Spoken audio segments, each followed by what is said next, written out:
Donc, bien heureux, Monsieur Pelletier, de découvrir avec vous votre passé, puis surtout aussi qu'est-ce qui a mené à avoir un si grand succès qui a été le restaurant Tipper. Première question que j'aurais pour vous, c'est depuis que le Tipper est fermé, qu'est-ce que ça a changé dans votre vie? Ah, c'est plus la même chose.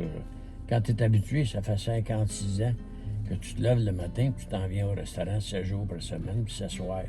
Moi, j'ai tout fait les jours et les soirs, jusqu'à là, cette heure, on ferme de bonne heure, mais autrefois, on fermait à 1h30, puis la fin de semaine, 3 heures. Puis avant d'avoir fini, parce qu'on avait beaucoup de monde, la fermeture, ça allait à 4h, 4h30. Je m'en allais chez nous, prenais ma douche, je me couchais. À 9h, je m'en revenais à travailler, et c'était la continuité. À part les après-midi puis des soirées que j'ai été dérangé par d'autres commerces qui étaient au bout d'aller sur les lieux. Quand tu as plusieurs commerces, tu es dérangé à toutes les heures. Oui, c'est ça. Vous me disiez que vous étiez un homme d'affaires, que vous avez eu plusieurs entreprises. Je suis pas un homme d'affaires, je suis un gars qui aime à travailler. J'adore. J'aimerais aussi remercier Kia Saint-Hyacinthe qui nous passe aujourd'hui le Telluride. Donc, on va essayer ça ensemble, Monsieur Pelletier et moi, pour justement là, découvrir le confort de ce véhicule-là de premier abord quand vous regardez le Telluride. C'est quoi votre première impression? Là, il y a une impression de curieuse. Je sais pas si le moteur marche. Parce qu'on n'entend pas de bruit, pas rien. Oui, c'est vrai, c'est tranquille. Mais je vous invite à vous déplacer avec, puis on va voir, je vais m'attacher, puis on va voir à quoi ça ressemble la conduite de ça. Donc, comme vous pouvez voir, ce qui est intéressant aussi sur le véhicule, sur le tableau de bord, vous avez comme tout ce qu'on voit, autant la caméra de recul, mais ici, vous avez là, comme un 360 qui vous montre tout ce qui se passe autour du véhicule, qui peut le rendre plus sécuritaire comme ça. Vous étiez toujours présent à l'entreprise, donc c'est ça qui vous permettait d'échanger.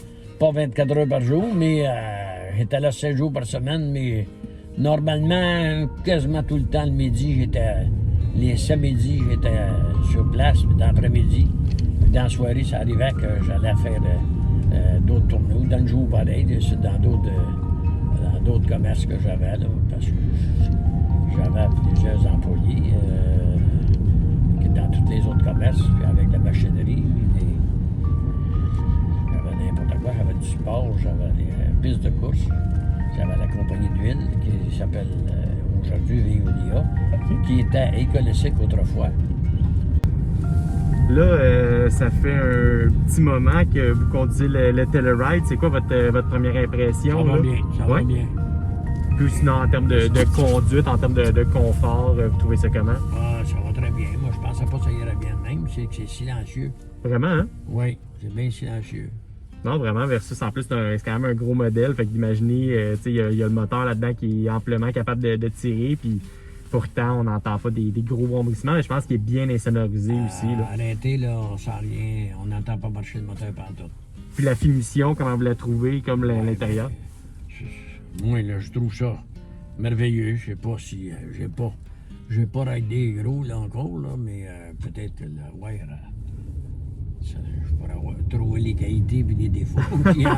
S'il y en a des défauts. C'est bon. Là, on passait justement devant votre ancien restaurant, là, le premier finalement. Puis là, on remarquait justement, là, ça a été repris par une autre entreprise. Je pense que vous les connaissez un petit peu. Oui, c'est eux autres qui ont pris la salade. Je les ai vendu la recette de salade.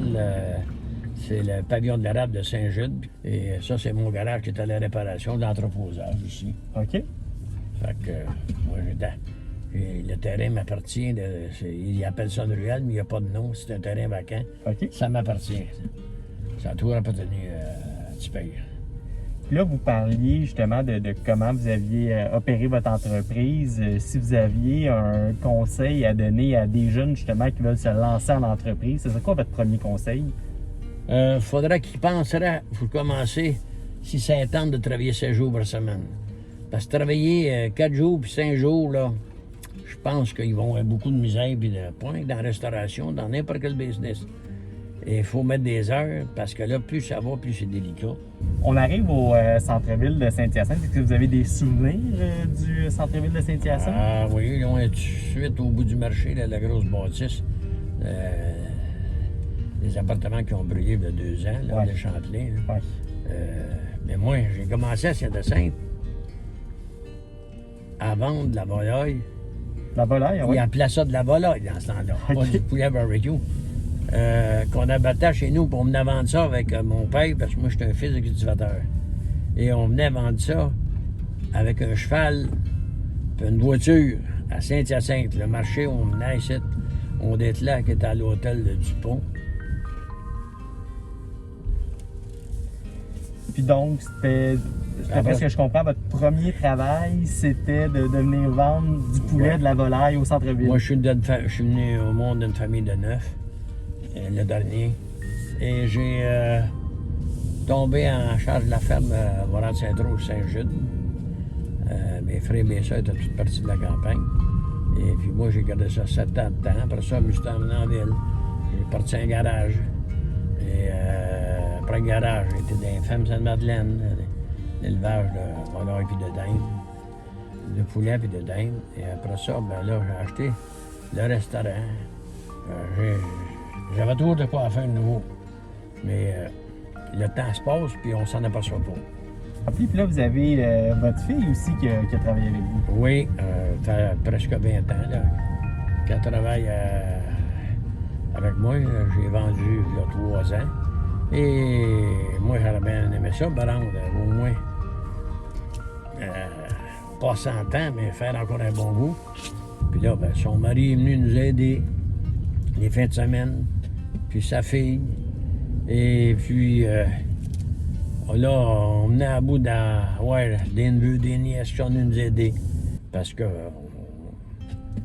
on pensait pas d'avoir des clients qui étaient attachés tant que ça.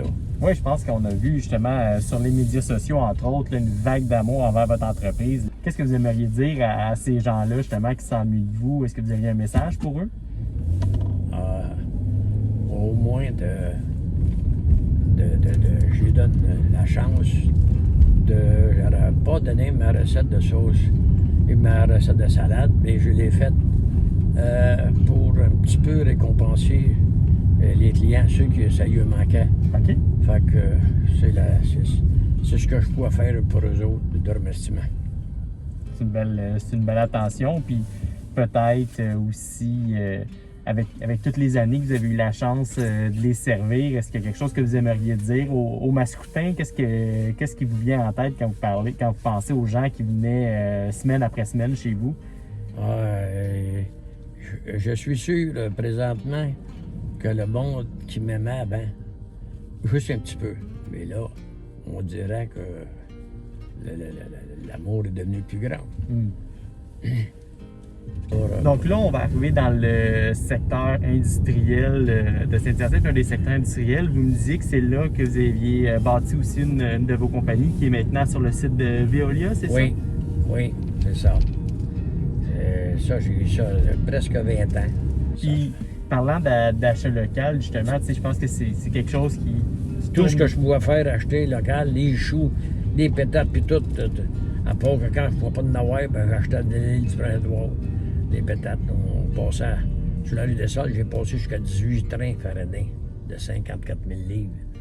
Ça fait du... Ça en fait des patates? Et je fabriquais tous mes couteaux pour ôter les yeux, pour OK. rajouter des épluchés. OK. Puis là, je t'apprends à faire pour des amis là, qui m'ont demandé ça. OK. Tu sais, est-ce que vous connaissez un peu la famille Lambert? Oui, OK. oui. C'est quoi vos souvenirs de la famille Lambert? La femme de Jean-Paul Lambert est venue au monde à Saint-Jude. C'est la fille du notaire Lheureux. Fait qu'on est élevés en même paroisse, en même place. On se connaissait bien. OK. Fait que je connaissais bien ses frères, ses sœurs, puis son père, le notaire Lheureux. J'ai tout connu ça. À l'âge que j'ai là, j'en ai connu pas mal de monde.